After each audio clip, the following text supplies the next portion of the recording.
This episode is sponsored by MJ's Progress Not Perfection Meeting Center Association. We are in our meeting center where we do all these meetings for mental health and addiction. I can do this podcast anywhere. I can do this at home. I can do this in a closet. I can do this in a basement. It doesn't matter. All I need is somebody else to talk to about addiction and recovery. What I can't do from anywhere is help people with their addiction and their mental health problems. So if you can help out, we do have a Venmo, we have a Cash App, we have a PayPal, we have an address you can send a check to, and all the money that gets donated goes towards rent, goes towards keeping the lights on, and goes towards keeping the internet on.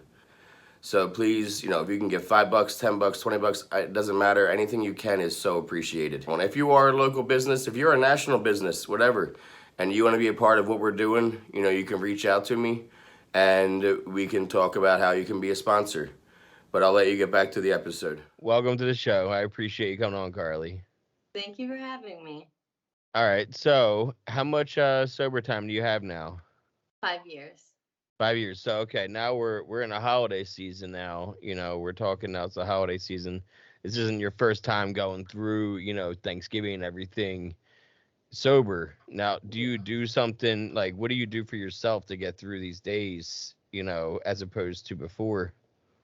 Um, I just my fiance is a big help. Like when I like today, I had like big anxiety because I had a dream about using. So she's just like my peace, and like she'll just like calm me and like talk me through it. Okay, is she sober too? Yes, she's never been an addict. Okay, cool. So she's like a normie that doesn't really care too much about, drinking or using. Yeah. What was more of your downfall? Was it drinking or was it more drugs back in the day? Drugs. Drugs. Okay. Now, what was your drug of choice? Meth, heroin, Xanax, cocaine. When did that all get started? Like teenage years or late bloomer? Teenage years. When I was about 13, I started taking tramadols, and it just turned into, after the tramadol, I was drinking and then smoking spice. I Where are you from? Down south? Yeah, I'm from Indiana. Oh, okay. Now, the tramadol, now was that something prescribed to you? No, my friend's mom was prescribed it, and one day she had a headache, and her mom gave her a tramadol.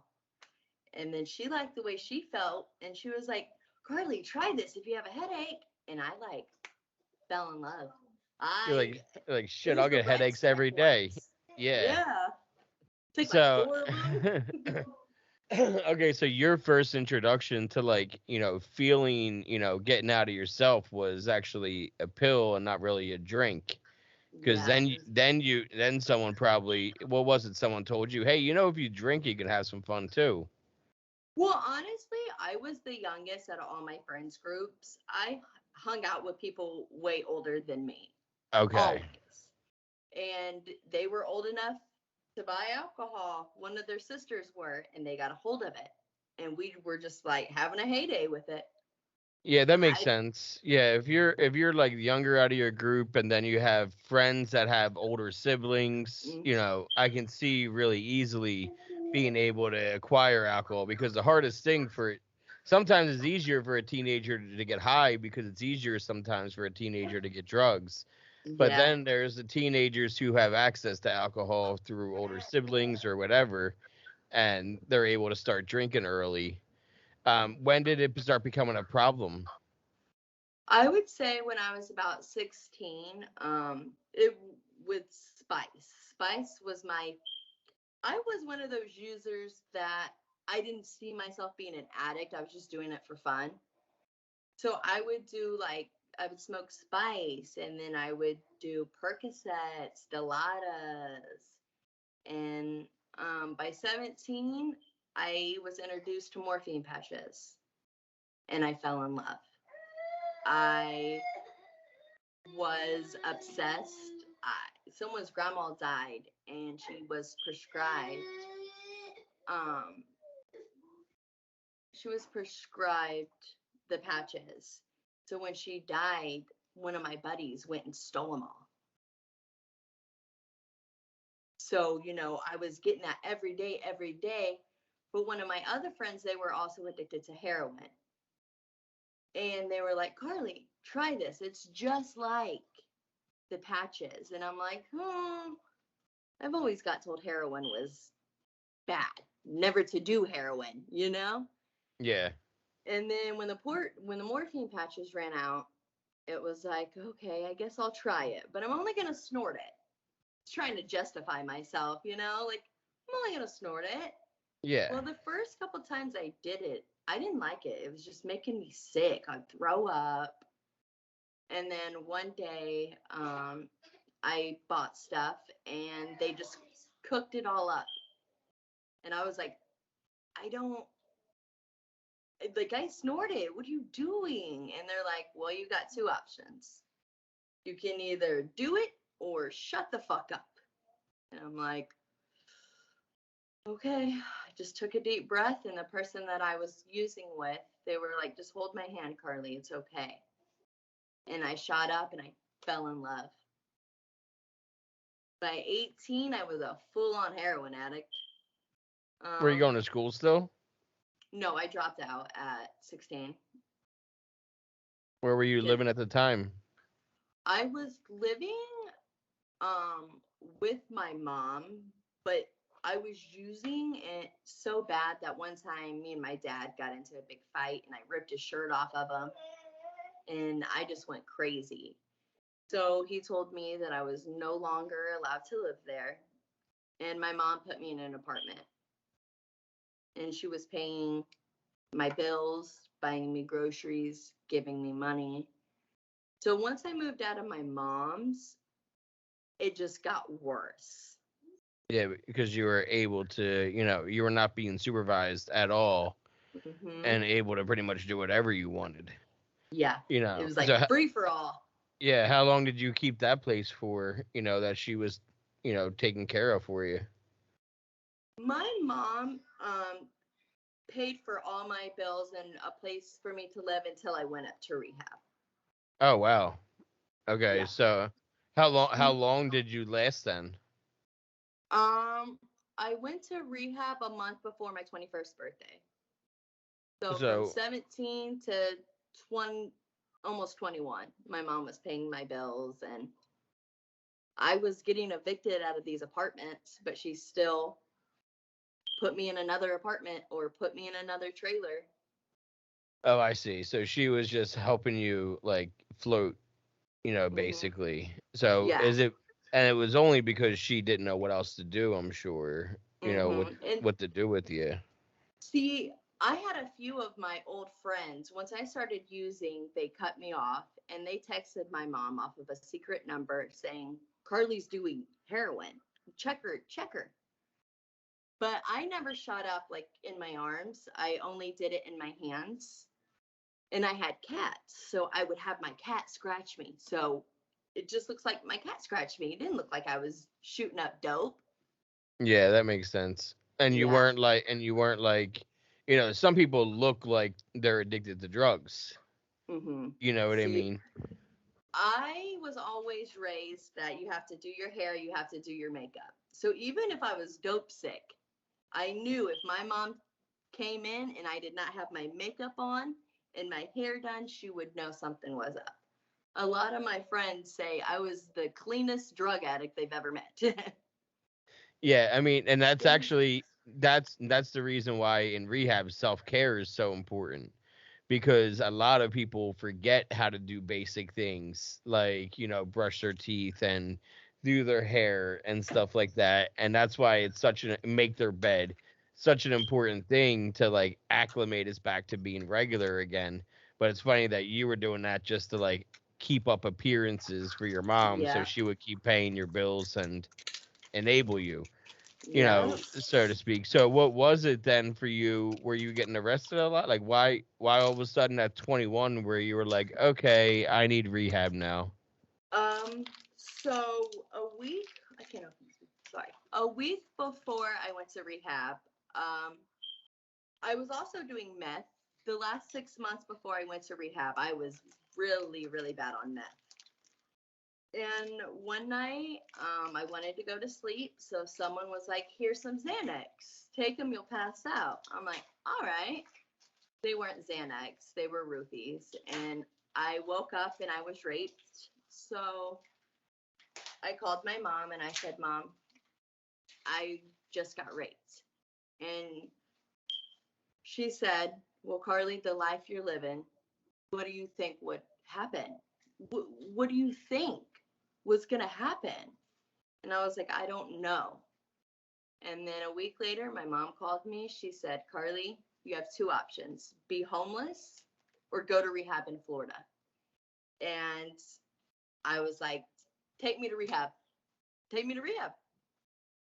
So that's what made me.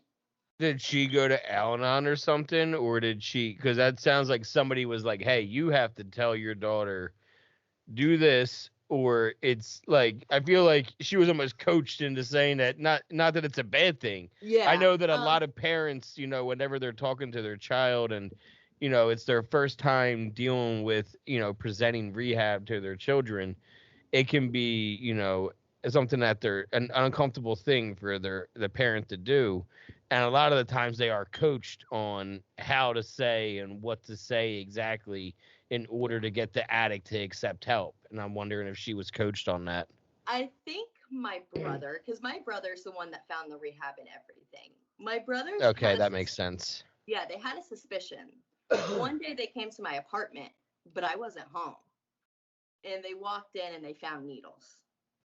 And that's not mine. That's not mine. They're like, "Karlee, it's still, the tip of it's still wet. What do you mean it's not yours?" They're like, "Get your ass to your apartment." I'm like, fuck. I just got done shooting up a bunch of meth. And I'm like, "Oh, fuck." So I go there and I'm like, "I'm not high. That's not mine." And they're like, "Karlee, fucking look at you. You're going to tell me you're not high? Look at you." But after that, like, nothing was talked about, and I still continue to use for like 2 months. And then And 2 months later is when that happened, and you were like, okay, like, okay, yeah, because white flag. the people who I was hanging out with, I trusted them with everything, and no Until one, that happened. yeah, Until that because happened. yeah, no one could tell me what I had 5 people in my house, but no one could tell me what happened to me. No one. Yeah. Yeah, so that would make sense then that, you would lose trust easily and just be like, all right, I'm done then. So you go down to Florida now. You're 21, right? You're about Yes. to be 21. You're 21. Now, you're looking forward to rehab? Not really. I mean, my mom Okay. called me and she's like, "You're leaving tomorrow at 9 in the morning."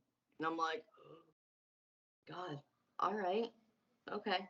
Like, Mm. I wasn't. I think I was more nervous than anything.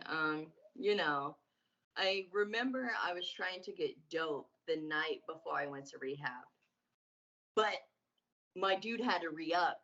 So I was sitting there for hours and then I passed out. And I just remember my mom knocking on the door. It's 9 in the morning and I'm withdrawing and I have no way to get drugs. And I'm like freaking out. I'm like, "I'm going to destroy your fucking house if you don't take me to go get my damn drugs, Mom." And like, it's crazy. So, but she didn't let you, and you got on the plane withdrawing?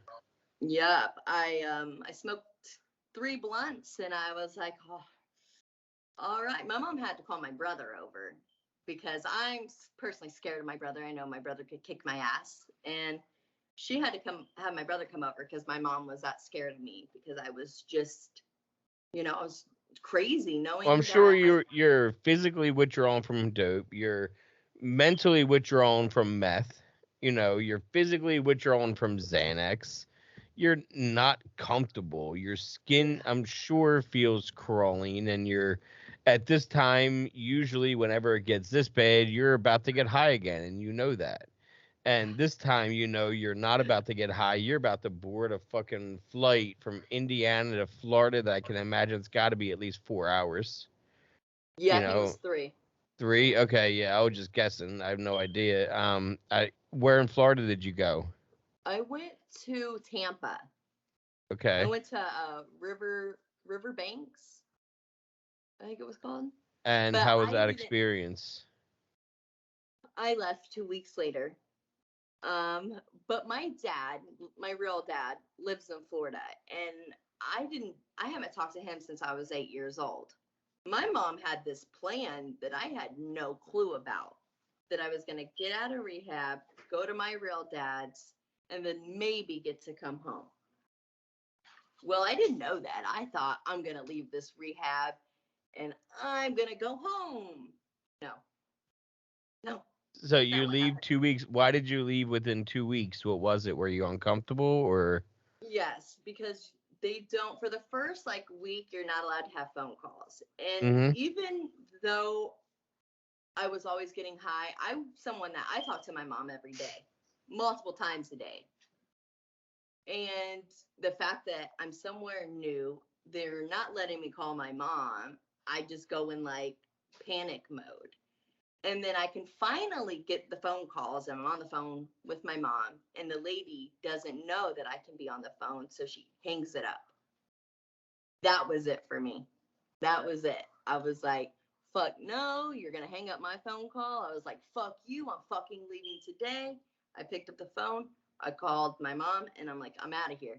Either I'm gonna fucking walk and figure out where I'm going, or you book me a flight. And she was like, well, neither one of those options. You can go live with your real dad. And I was thinking, perfect. Okay. It was not perfect or okay. Why now? What happens now? You move in with your dad. Oh, I'll Yes. wait. I'll let you plug it up. Sorry. No, you're good. I know Yes. what you were doing. I Um, realized it. I'll ask you again in a second once you get set up again. okay, we're good. Now, okay. Now you move in with your dad that you haven't really had a relationship with in 13 years. Yeah. And the first time last time he saw you, you were his little innocent 8-year-old girl. And now you are 2 weeks out of a full blown meth and heroin addiction. And you're coming to move in like, hey, Pops, it's like a sitcom. It's like a bad sitcom. Yeah. Like, how does he, like, how does that go? So, my real dad was very abusive when I first moved in, and was very mentally abusive, physically abusive. I remember I was just so exhausted from being up, even though it's been 2 weeks since I was clean. I was just so still exhausted. And I remember the specific night I was sleeping, and he wakes me up and is like, come on, we're going to Applebee's. And I'm like, no, I don't want to go. And he grabs me by my neck and he's like, you're going to fucking Applebee's. And it was just terrible. They would be like, all you want to do is go home and put a needle in your arm, and Was he they is would. is he a drinker? My dad used to be addicted to crack. Okay. It's just so ironic he's judging your drug of choice. It's usually the hardcore alcoholics that like judge the drug addicts so hard, Mm-hmm. that will abuse them. This episode is sponsored by MJ's Progress Not Perfection Meeting Center Association. We are in our meeting center where we do all these meetings for mental health and addiction. I can do this podcast anywhere. I can do this at home. I can do this in a closet. I can do this in a basement. It doesn't matter. All I need is somebody else to talk to about addiction and recovery. What I can't do from anywhere is help people with their addiction and their mental health problems. So if you can help out, we do have a Venmo, we have a Cash App, we have a PayPal, we have an address you can send a check to, and all the money that gets donated goes towards rent, goes towards keeping the lights on, and goes towards keeping the internet on. So please, if you can give $5, $10, $20, it doesn't matter. Anything you can is so appreciated. And if you are a local business, if you're a national business, whatever, and you want to be a part of what we're doing, you can reach out to me and we can talk about how you can be a sponsor.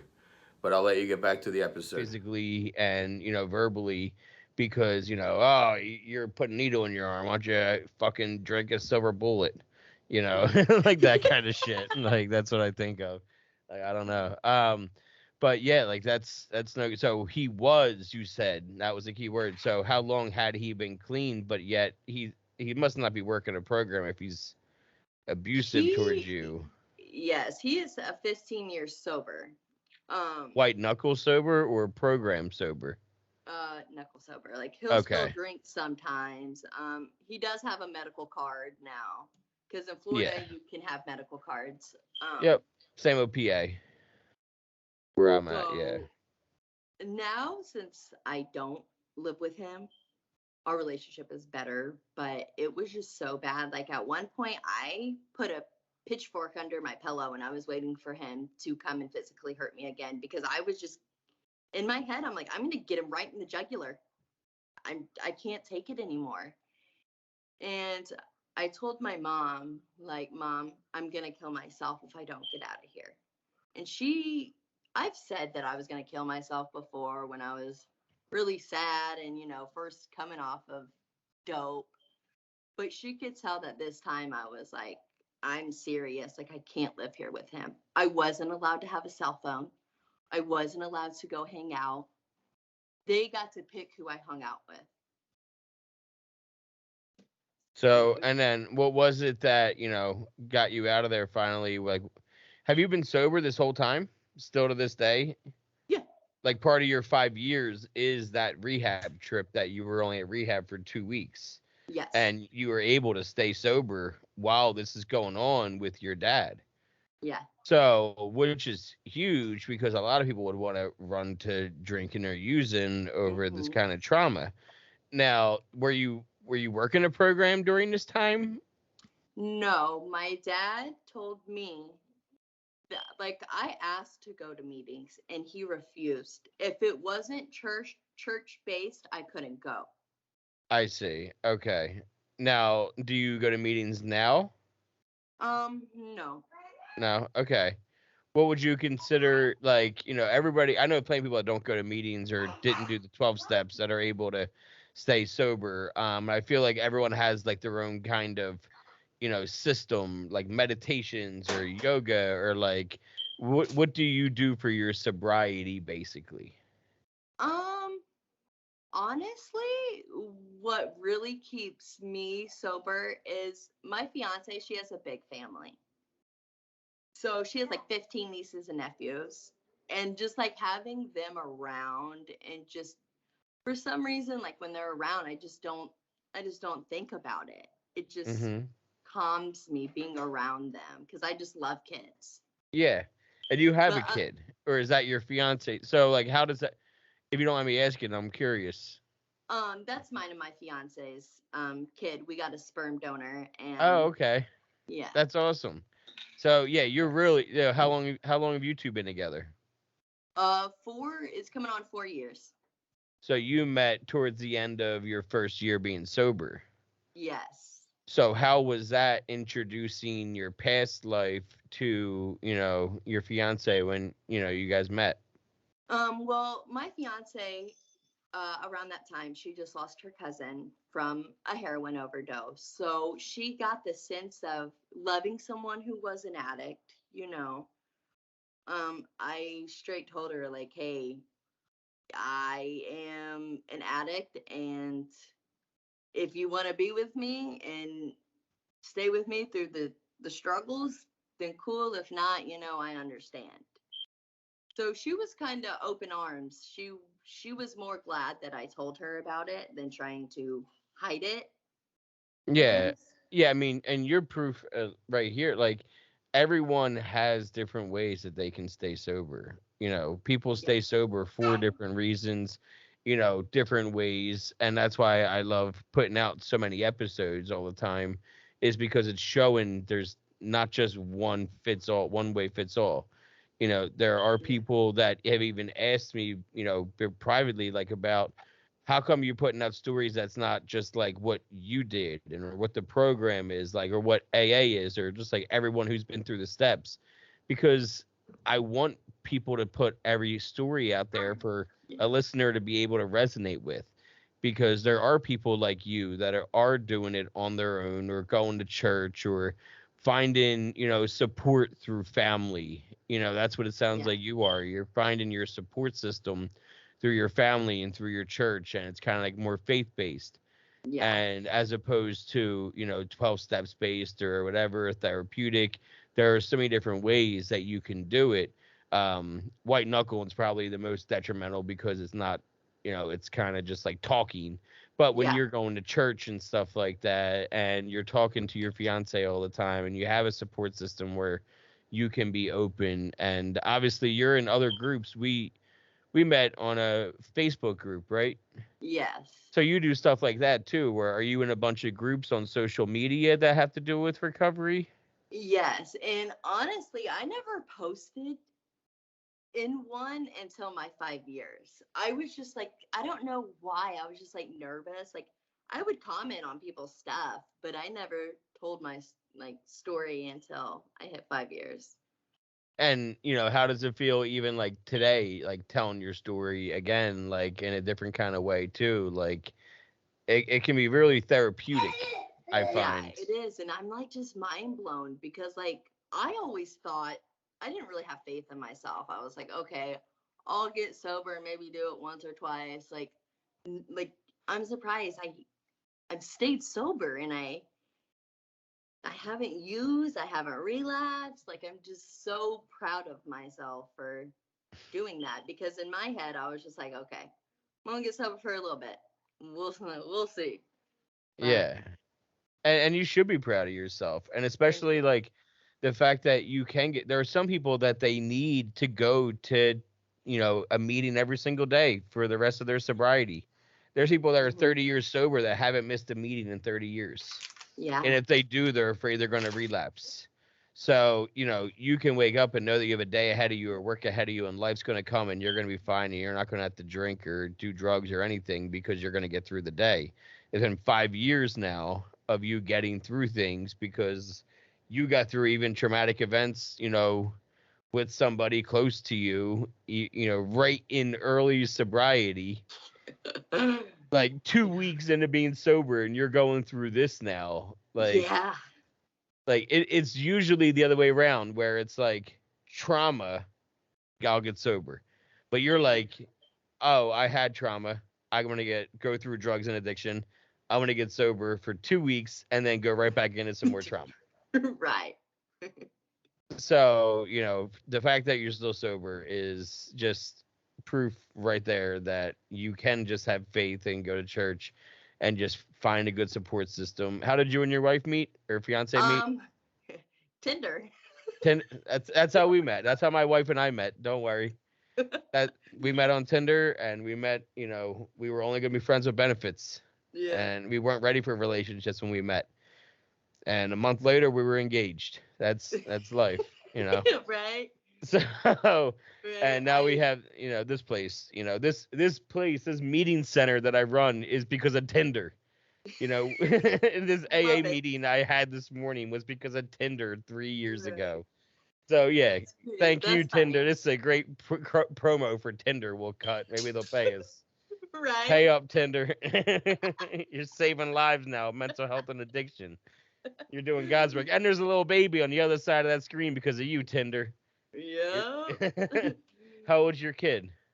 He's a year and 7 months. And how was that? Now, can I ask, was it you that gave birth or was it her? It was her. It was her. Now, how was that going through pregnancy, like being the spouse, like the partner, like with everything up and down, emotions up and down? And I don't. I have a stepson, and I entered his life when he was 5, and he's 7.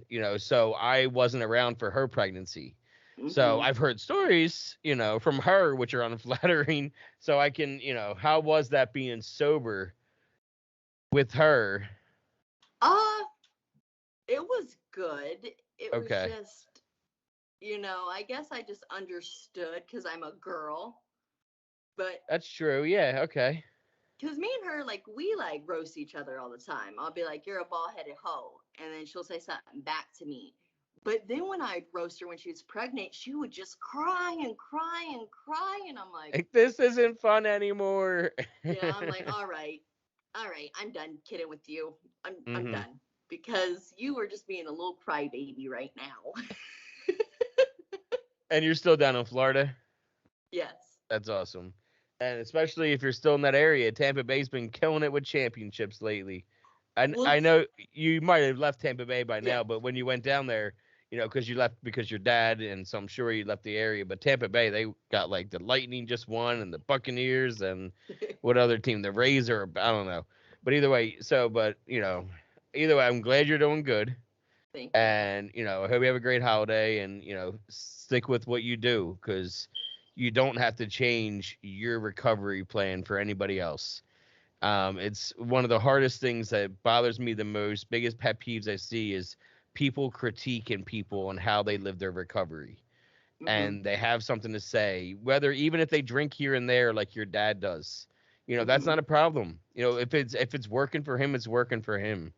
Yeah. And if it's not, that's when it becomes a problem. And everyone has their own way of doing it. And people shouldn't shame it unless it's affecting their life in a negative way. If Yeah. my recovery is affecting your life in a bad way, then we can talk about it. But it shouldn't Right. be, because I'm not doing anything to affect your life. I'm not stealing from anybody. I'm not cheating anybody. I'm not lying to anybody. I'm Right. being as honest as I can be. And if you don't like that, then I'm sorry, but that's who I am. Right. Because I've been on So the fence about getting my medical card or not. Um, but like I know, like in recovery, they're like if if you do smoke, like you're not in recovery. So I try to tell myself like I'm not. If I was to get my medical card, it wouldn't be to get high. Like today, I had such bad anxiety. I was throwing up. I've been throwing up all day just because my anxiety like took over because I did have a dream about using last night, and it's just been in my head ever since. do you know what the dream about using means? No. I want to make you feel a lot better, okay? Okay. About any of these dreams that you're getting, and you're going to get more of. The reason you get these dreams, it's because they are our subconscious's way of showing us a nightmare now. Yeah. These are our new nightmares, right? So Mhm. before teenage years growing up, the nightmare was when you're fall and all of a sudden you wake up, right? That Yeah. was a nightmare. But nowadays, as we get older, and some of the things are in our past, like our using, our subconscious is telling us whenever we have that dream, like, hey, this is your nightmare.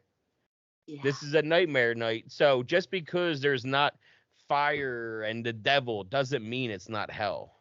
Mhm. Doesn't mean it's not bad. Doesn't mean it's not a nightmare. So the way I look at them, because I still get them too.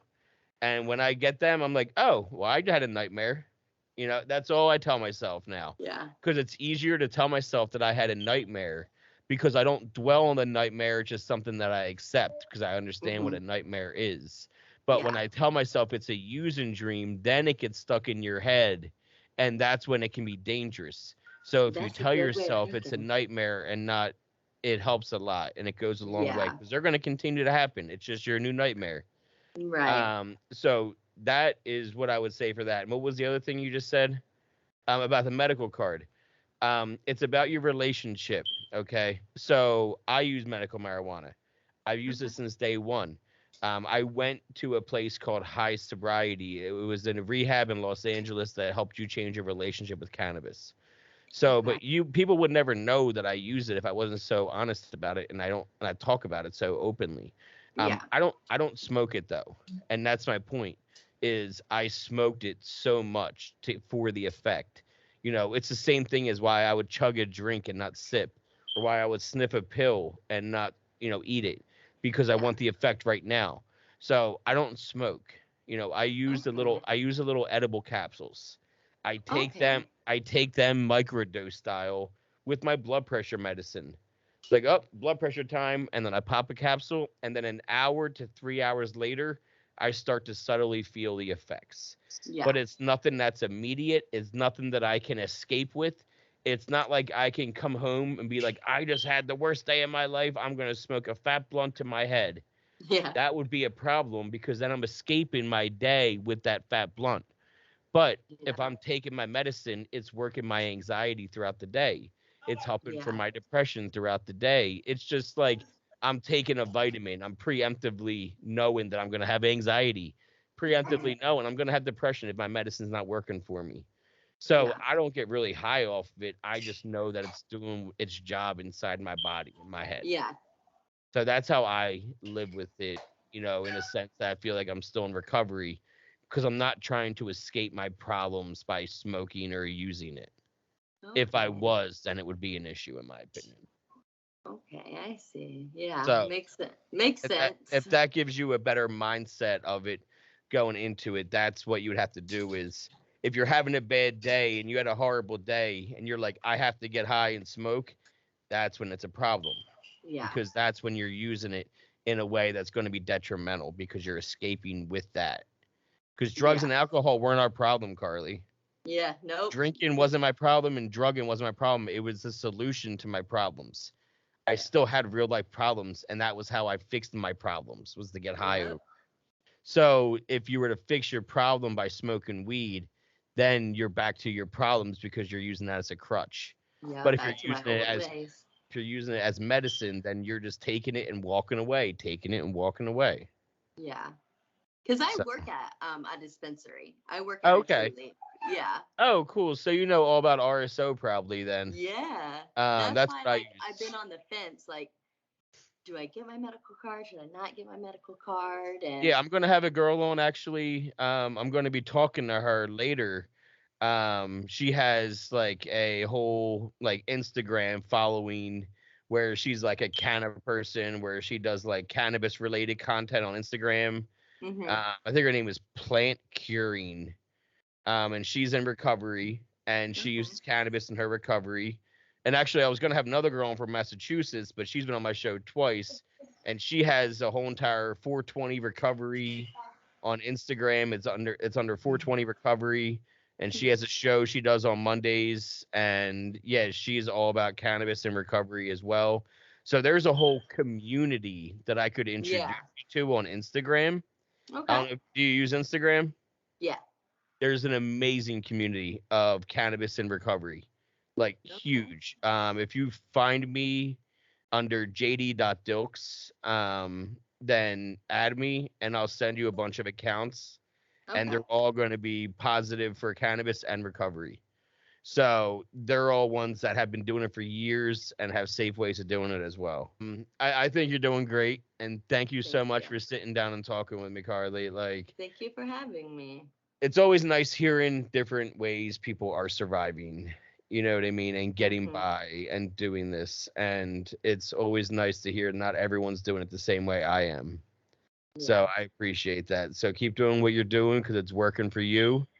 And if you need anything, reach out. I'm always here. So, but have a great day. You too. Thank you. Thank you. Bye bye.